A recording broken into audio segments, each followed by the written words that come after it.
welcome to another exciting episode of Becoming the Product. Thank you all for joining in. My name is Naya, your host as always. And today I have a return guest. She really helped me last season. She discussed how you can transition from being a PM to being an entrepreneur. And she's back again this season to talk about outcome-oriented product management. So I hope you're all excited as I am, as I welcome Adeyinka Doja. Hello Doja, how you doing? Hi everyone, my name is Doja. I'm really excited to be back on this platform. Kudos to Naya. This is amazing. Like I've learned a lot from all of the podcasts you've done so far. And I'm happy to be here to help in any way I can. So a little about me. Okay. I'm Doja because I realized Doja is very easier to pronounce than Nade Doja. And I'm the founder and product manager for WaveSync. WaveSync is a travel companion hub for solo travelers. And yeah, I'm here to talk about outcome oriented, like Naya said. Yeah. Thank you so much for joining us the second time. So not to waste too much time, let's just get into it. So today we're discussing outcome-oriented product management. So what does this mean to you? If you could just brief us on what it means exactly and how it actually differs from our usual traditional future-focused approach. Thank you. To start with, I'm going to give you an analogy. So imagine a shipbuilder that is tasked with constructing the most advanced ship ever made. It gathers the finest materials, the best tools, and even assemble a team of skilled craftsmen. Day and night, this team works, forging parts, assembling decks, and installing the state-of-the-art navigational system. Now, after months of hard work, the ship is finally complete. It's a masterpiece of engineering with every feature very, very impressive than the last. But then there's just one problem. They built it in the middle of the desert. Now, this ship, for all its technological marvels and superb craftsmanship, is going nowhere. This is an example of output-driven development, where you are focusing on building something amazing without considering what is truly needed and where is truly needed. Yeah. So the thing is, in product development, I understand that passion is often the key to making a great product, but it's also important to remember that no amount of expertise can help you create a great solution if you don't have the accurate understanding of the problem that you're trying to solve. That's why they said product managers should focus 90% of understanding the problem, because how can you build something if you don't understand the problem of the solution you're trying to solve? So this is where outcome-oriented comes into place.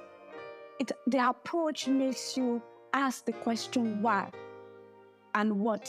So in the analogy I gave previously, so before laying down the keel or carving the wood, you're already asking where and how will this ship be used? What ocean will it sail? What cargoes will it carry? What ports will it frequent? And what happens when you're asking this question is you're understanding the problem better. The primary goal of building the ship and understanding this would allow you to quickly get your goal quickly, because you understand the problem and you're not even wasting resources. And at the end of the day, you're even giving the optimal solution. You would realize that perhaps you don't even need a sailboat. Perhaps what you needed is a fishing vessel. So that is what outcome-oriented product development comes in. Yeah. If I'm going to summarize, it's more focusing on the results or the impacts of what our products are supposed to have on the business, rather than just the features that you're building, right? It's basically, like you said, like understanding the end goal. What is the end goal? Working from the back to the front, like okay, I want to help people eat more. How am I going to help them eat more? Understanding the problem, then putting what are the goals to which, like putting an action plan. What are the goals to help? The action plan to help people eat more. Then putting measurement in place and having that in mind before building any features, if that is correct. Yes, very clear. So I wanted to have an example, but you're already giving me an example with you. Then, how do you or how can we identify these key outcomes or goals that our product should achieve? And how do you suggest we measure success as well?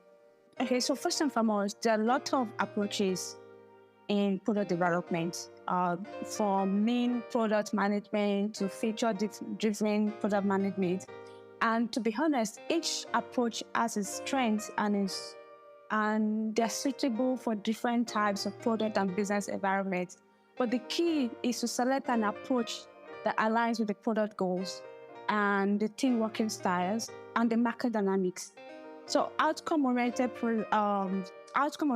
is usually effective when the environment is like you are quick to adapt, agile, and you have a clear metrics for success. So I'll give an example for WaveSync.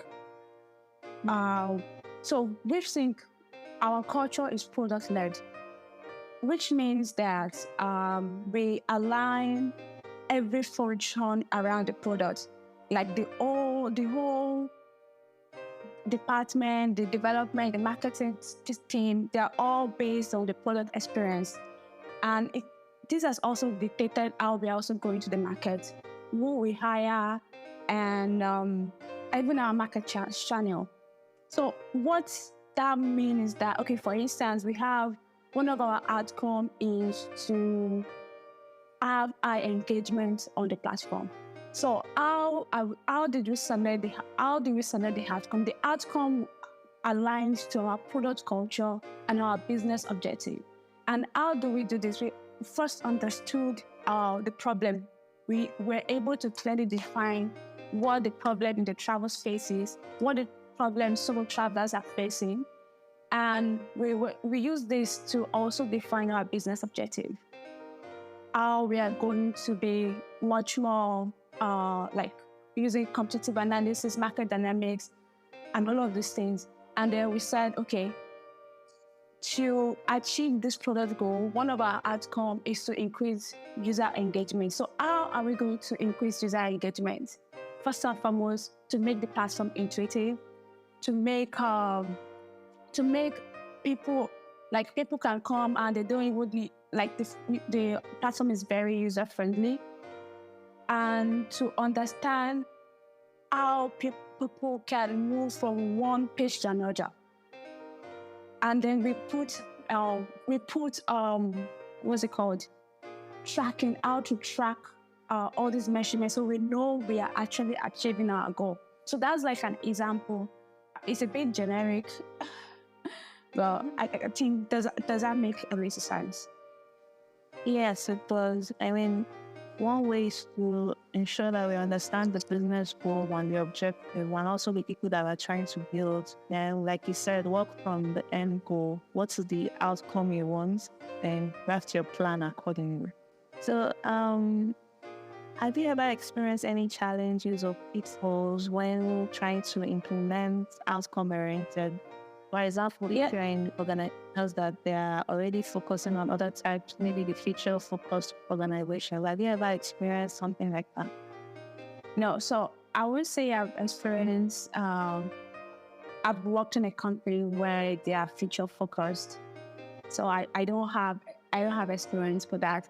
But I will talk on that from what I have heard a lot of other product managers talk about, is that I don't know, it's the culture. You have to understand the culture of the company you are going to before you join. I know a lot of people are so desperate in getting a job, but at the end of the day, you get a job and then you don't like it, and then you're looking for how to move away. you need to understand who you are as a person, where you can survive, in what environments you can really, you would really be able to be creative to. There's some companies that have the feature-driven culture, and there's some companies that have product-led. If I'm going to start applying for product manager roles now, I'll be focusing on companies that have product-led, because I understand the culture and I know I will thrive them very, very well compared to feature, because I'll be very, very frustrated. And this is their culture.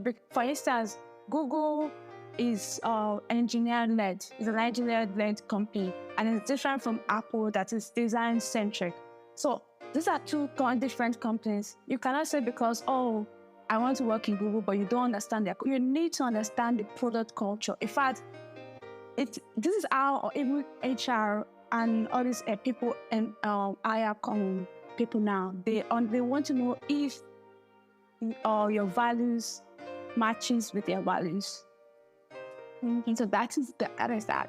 But based on, like I said, I mean, I've been building this website for a long time, and yes, I've had a lot of challenges in trying to what's it called now? In measuring some outcome. For instance, one outcome we had this outcome to enhance travel experience, but we found out that measuring this effectively was a bit challenging, because qualitative goals can be subjective, and very hard to quantify. So it was very difficult to track the progress and success accurately. So what we did was to develop a much more quantifiable key results. Like, for instance, we broke down enhancing travel experience into specific measuring elements, such as reduce the time to create an itinerary by 30%, or achieve a user. Genius are like, there's some. Anyway, I'm sorry, I'm just rambling too much. My point is, there's some qualitative goals that you need to break down into quantitative key results, so you can measure your outcomes. Thank you so much. I know you were not rambling. I really learned a lot from the episode. Could you just give advice to us that are just starting, the best ways to implement this outcome-oriented wherever we are, whichever product we're doing or whatever situation we find ourselves, how to best implement outcome-oriented label? That's the word. Okay. Yeah, I started something before. I said, first and foremost, to start, you need to identify and prioritize your outcomes or goals of your product. And like I said previously, the first thing you need to do is to understand who you're making product for. And then the second thing, as mentioned, is that you need to define your business objective. Now, when you've done this, it will inform your outcome. So how do you now prioritize all this outcome? There are different frameworks that people use, but my go-to is outcome road mapping. And because it's very easy, you just because you have your product roadmap, right? So you can directly link each outcome to user satisfaction. So for instance, so you want to implement feature X on your roadmap, and it might be, okay, then you now match your outcome to be increase user engagement by 20% through feature S. That is how our outcome road mapping works, matching outcome to features. Is that clear? Like I said, there are other framework. So let's say you are for instance, you're working in a B2B SaaS now. So you want to improve your company retention. So for instance, you could first and foremost define the objective, the objective and key results. So your objective key result could be improve customer retention rate. And then from there, you develop an hypothesis. How can I improve customer retention rate? And it could be adding a customer feedback directly within the platform could increase the engagement and retention by providing us with like an actionable insight. So you've developed your hypothesis.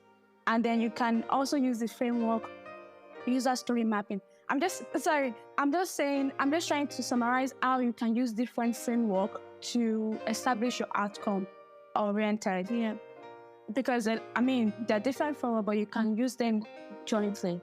And I went from defining your objective key result to defining the hypothesis and to using a story map, user story mapping. So user story mapping is just mapping out the entire process of user feedback through new feature. So that you, for instance now, since your objective is to improve customer retention rate, then your story mapping, you're mapping user feedback to ensure that you meet your goal and to ensure that this feature is user-friendly and actually meets the user need. Then through that, you iterate on your feature based on feedback. So that is how it works. Like that's how you can implement outcome-oriented product development. Thank you, Doja, so much for that. I really enjoyed this episode. Outcome product management was something I knew about, but I didn't know there was like a term for it. And I hope that every other person listening thoroughly enjoyed the conversation as well.